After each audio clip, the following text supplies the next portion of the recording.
a massive mistake people start off with in the gym when they're doing barbell movements. I remember going to a strength seminar in London with Thor Bjornsson and Sebastian Orup. Now, I've just done a warm-up set with an empty barbell and I'm doing RDLs. He can deadlift, I think, 510 kg. He was the world's strongest man at the time, and he starts with an empty barbell because he said it's allowing for him to do perfect practice every time. I often see people when they're doing RDLs, right? I'll bring this camera in a little bit closer. I often see people when they're doing RDLs, and let's say it's an empty bar, and they just pick it off the rack from there, okay? So if I get up to 140 kg on this set, do you think I'm going to pick a barbell off the rack like that? Not a hope, okay? So how I want to set up, I'll generally strap up my hands, obviously if it's top set. You don't have to if it's an empty bar.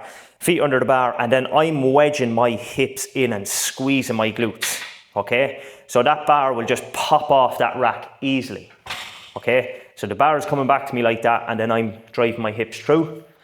It's allowing me to take a couple of steps back and start that movement correctly, because lifting weights isn't like going kicking a ball in a soccer pitch or throwing a rugby ball.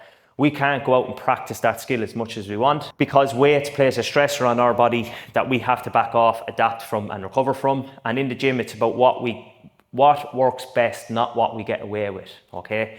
So every time you're doing a barbell movement, try start with an empty bar, do a couple of light warm-up sets just to prepare you for your top sets, not so much that you're fatiguing yourself that you can't perform your best in that top set, and then it's just allowing you to get better at that movement all the time, okay? So start practicing well with an empty bar, lighter weights. Don't do too much that you're fatiguing yourself for your top set. It should just be preparing you for your top set and allowing you to get better on that movement all the time. Because every time you touch a barbell, every time you touch a dumbbell, it's allowing us the chance to get better on that movement.